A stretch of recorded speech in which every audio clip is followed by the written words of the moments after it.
The Trip of Le Horla, Guy de Maupassant. The operation is very delicate and very important, for the resistance of the cotton cloth of which the balloon is made is figured not in proportion to the contact surface of this cloth with the net, but in proportion to the lengths of the basket. Le Horla, moreover, has been designed by Monsieur Mallet, constructed under his own eyes and made by himself. Everything had been made in the shops of Monsieur Jovis by his own working staff, and nothing was made outside. We must add that everything was new in this balloon, from the varnish to the valve, those two essential parts of a balloon. Both must render the cloth gas-proof, as the sides of a ship are waterproof.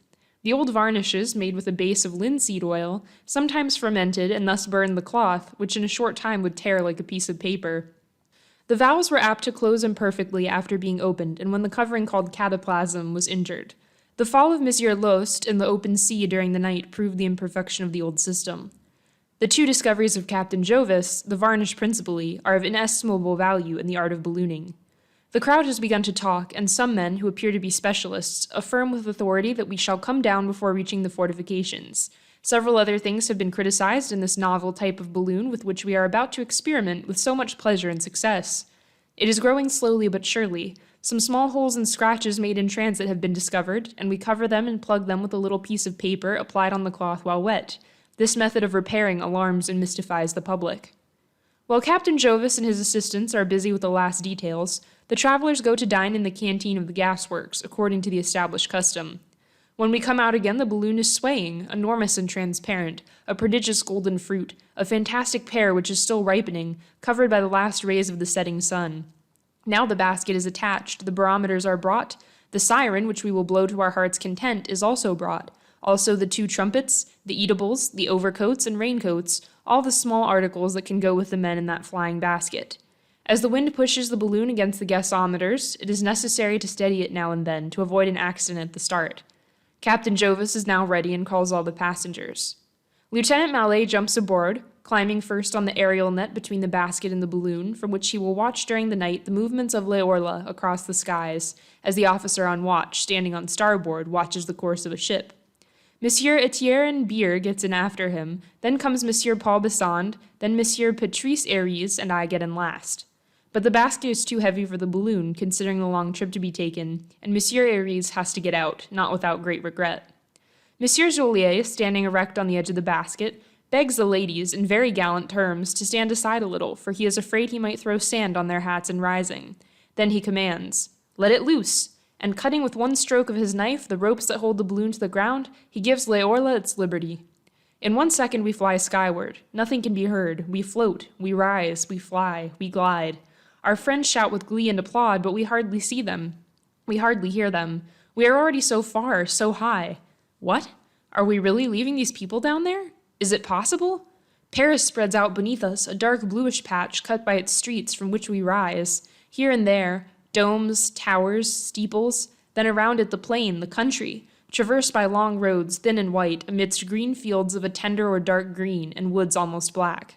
The Seine appears like a coiled snake, asleep, of which we neither see head nor tail.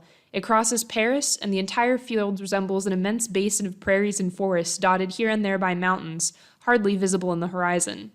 The sun, which we could no longer see down below, now reappears as though it were about to rise again, and our balloon seems to be lighted. It must appear like a star to the people who are looking up. Monsieur Mallet, every few seconds, throws a cigarette paper into space and says quietly, "We are rising, always rising," while Captain Jovis, radiant with joy, rubs his hands together and repeats, "Hey, this varnish, isn't it good?" In fact, we can see whether we are rising or sinking only by throwing a cigarette paper out of the basket now and then. If the paper appears to fall down like a stone, that means the balloon is rising. If it appears to shoot skyward, the balloon is descending. The two barometers mark about 500 meters, and we gaze with enthusiastic admiration at the earth we are leaving, and to which we are not attached in any way. It looks like a colored map, an immense plan of the country. All its noises, however, rise to our ears very distinctly, easily recognizable. We hear the sound of the wheels rolling in the streets, the snap of a whip, the cries of drivers, the rolling and whistling of trains, and the laughter of small boys running after one another. Every time we pass over a village, the noise of children's voices is heard above the rest, and with the greatest distinctness. Some men are calling us. The locomotives whistle. We answer with the siren, which emits plaintive, fearfully shrill wails like the voice of a weird being wandering through the world. We perceive lights here and there, some isolated fire in the farms, and lines of gas in the towns. We are going toward the northwest after roaming for some time over the little lake of Ankien. Now we see a river, it is the Oise, and we begin to argue about the exact spot we are passing. Is that town Creil or Pontoise, the one with so many lights? But if we were over Pontoise, then we could see the junction of the Seine and the Oise. On that enormous fire to the left, isn't it the blast furnaces of Montterre? So then we are above Creil. The view is very superb. It is dark on the earth, but we are still in the light, and it is now past 10 o'clock. Now we begin to hear slight country noises, the double cry of the quail in particular, then the mewing of cats and the barking of dogs. Surely the dogs have scented the balloon. They have seen it and given the alarm. We can hear them barking all over the plain and making the identical noise they make when baying at the moon. The cows also seem to wake up in the barns, for we can hear them all lowing. All the beasts are scared and moved before the aerial monster that is passing. The delicious odors of the soil rise toward us, the smell of hay, of flowers, of the moist, verdant earth perfuming the air. A light air, in fact, so light, so sweet, so delightful that I realize I never was so fortunate as to breathe before. A profound sense of well-being, unknown to me heretofore, pervades me, a well-being of body and spirit, composed of supineness, of infinite rest, of forgetfulness, of indifference to everything, and of this novel sensation of traversing space without any of the sensations that make motion unbearable, without noise, without shocks and fear. At times we rise and then descend. Every few minutes, Lieutenant Mallet, suspended in his cobweb of netting, says to Captain Jovis, "We are descending, throw down half a handful." And the captain, who is talking and laughing with us with a bag of ballast between his legs, takes a handful of sand out of the bag and throws it overboard.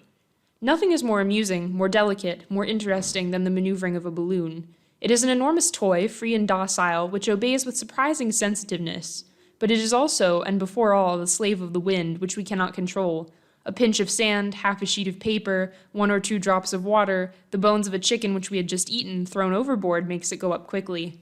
A breath of cool, damp air rising from the river or the wood we are traversing makes the balloon descend 200 meters. It does not vary when passing over fields of ripe grain, and it rises when it passes over towns. The earth sleeps now, or rather, men sleep on the earth, for the beasts awakened by the sight of our balloon announce our presence everywhere. Now and then the rolling of a train or the whistling of a locomotive is plainly distinguishable. We sound our siren as we pass over inhabited places, and the peasants, terrified in their beds, must surely tremble and ask themselves if the angel Gabriel is not passing by. A strong and continuous odor of gas can be plainly observed. We must have encountered a current of warm air, and the balloon expands, losing its invisible blood by the escape valve, which is called the appendix, and which closes of itself as soon as the expansion ceases. We are rising. The earth no longer gives back the echo of our trumpets. We have risen almost 2,000 feet. It is not light enough for us to consult the instruments. We only know that our rice paper falls from us like dead butterflies, that we are rising, always rising. We can no longer see the earth. A light mist separates us from it, and above our head twinkles a world of stars. A silvery light appears before us and makes the sky turn pale, and suddenly, as if it were rising from unknown depths behind the horizon, below us rises the moon, on the edge of a cloud. It seems to be coming from below, while we are looking down upon it from a great height, leaning on the edge of our basket like an audience on a balcony. Clear and round, it emerges from the clouds and slowly rises in the sky. The earth no longer seems to exist. It is buried in milky vapors that resemble a sea. We are now alone in space with the moon, which looks like another balloon traveling opposite us, and our balloon, which shines in the air, appears like another, larger moon, a world wandering the sky amid the stars through infinity. We no longer speak, think, nor live. We float along through space in delicious inertia. The air which is bearing us up has made all of us into beings which resemble itself, silent, joyous, irresponsible beings, intoxicated by this stupendous flight, peculiarly alert, although motionless. One is no longer conscious of one's flesh or one's bones. One's heart seems to have ceased beating. We have become something indescribable, birds who do not even have to flap their wings. All memory has disappeared from our minds, all trouble from our thoughts. We have no more regrets, plans, nor hopes. We look, we feel, we wildly enjoy this fantastic journey. Nothing in the sky but the moon and ourselves. We are a wandering, traveling world like our sisters, the planets, and this little world carries 5 men who have left the earth and who have almost forgotten it. We can now see as plainly as in daylight. We look at each other, surprised at the brightness, for we have nothing to look at but ourselves and a few silvery clouds floating below us. The barometers mark 1,200 meters, then 13, 14, 1,500, and the little rice papers still fall about us. Captain Jovis claims that the moon has often made balloons act thus and that the upward journey will continue.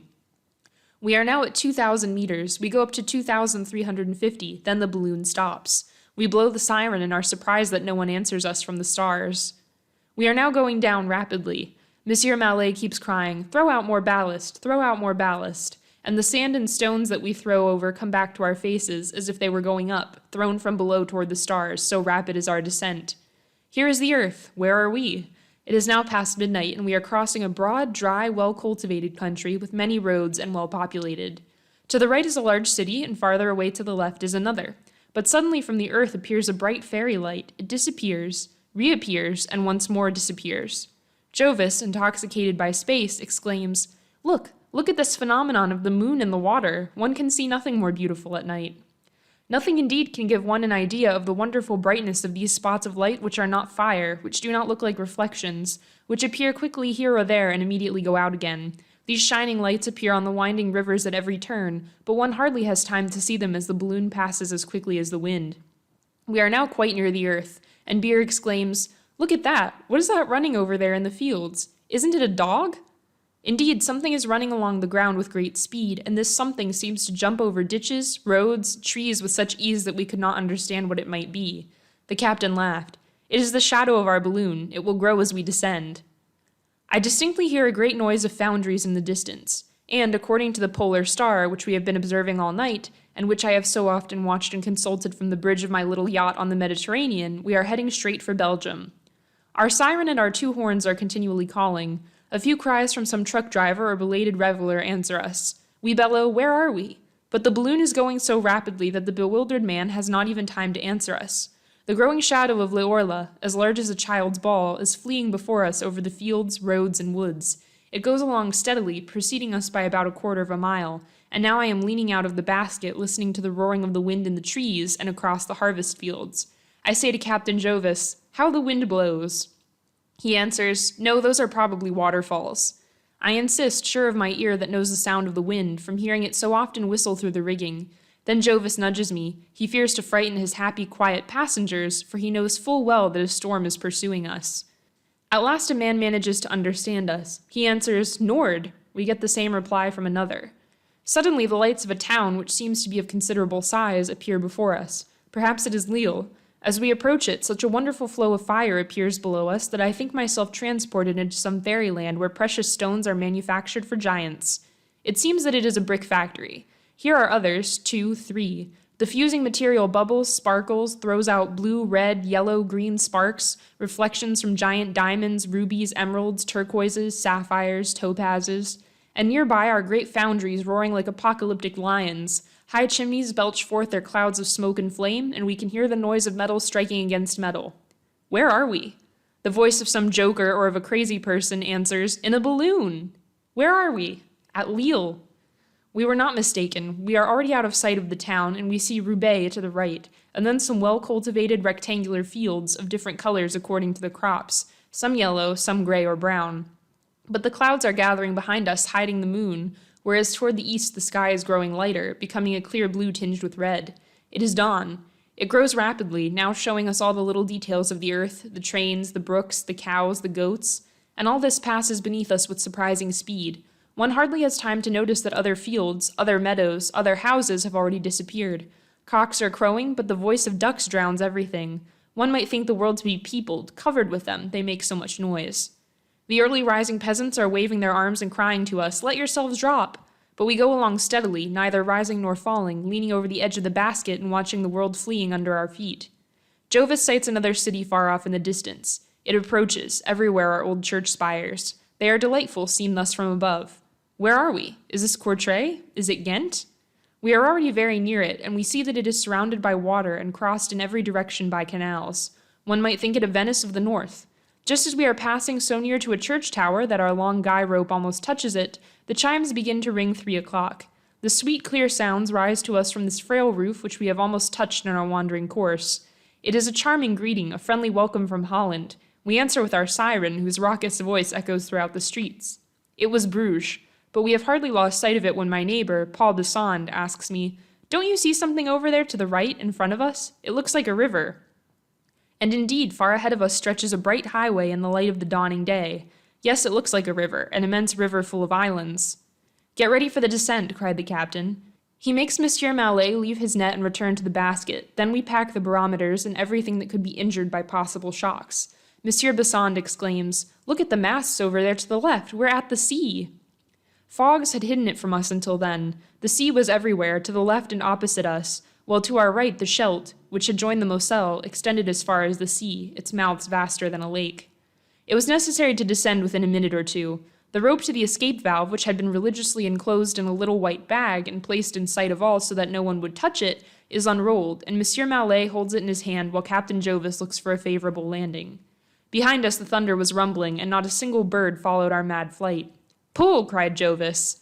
We were passing over a canal. The basket trembled and tipped over slightly. The guy rope touched the tall trees on both banks, but our speed is so great that the long rope now trailing does not seem to slow down, and we pass with frightful rapidity over a large farm, from which the bewildered chickens, pigeons, and ducks fly away, while the cows, cats, and dogs run, terrified, toward the house.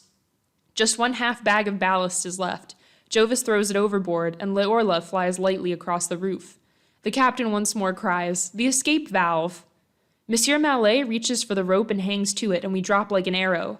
With a slash of a knife, the cord which retains the anchor is cut, and we drag this grapple behind us through a field of beets. Here are the trees. "Take care, hold fast, look out for your heads." We pass over them, then a strong shock takes us. The anchor has taken hold. "Look out, take a good hold, raise yourselves by your wrist, we are going to touch the ground." The basket does indeed strike the earth, then it flies up again. Once more it falls and bounds upward again, and at last it settles on the ground while the balloon struggles madly like a wounded beast. Peasants run toward us, but they do not dare approach. They were a long time before they decided to come and deliver us, for one cannot set foot on the ground until the bag is almost completely deflated. Then, almost at the same time as the bewildered men, some of whom showed their astonishment by jumping, with the wild gestures of savages, all the cows that were grazing along the coast came toward us, surrounding our balloon with a strange and comical circle of horns, big eyes, and blowing nostrils. With the help of the accommodating and hospitable Belgian peasants, we were able in a short time to pack up all our material and carry it to the station at Haste, where at 20 minutes past 8 we took the train for Paris. The descent occurred at 3:15 in the morning, preceding by only a few seconds the torrent of rain and the blinding lightning of the storm which had been chasing us before it. Thanks to Captain Jovis, of whom I had heard much from my colleague, Paul Genesty, for both of them had fallen together involuntarily into the sea opposite Mentone, thanks to this brave man, we were able to see in a single night, from far up in the sky, the setting of the sun, the rising of the moon, and the dawn of day, and to go from Paris to the mouth of the Scheldt through the skies. End of section 48, recording by Tatiana Chichilla, Columbus, Ohio.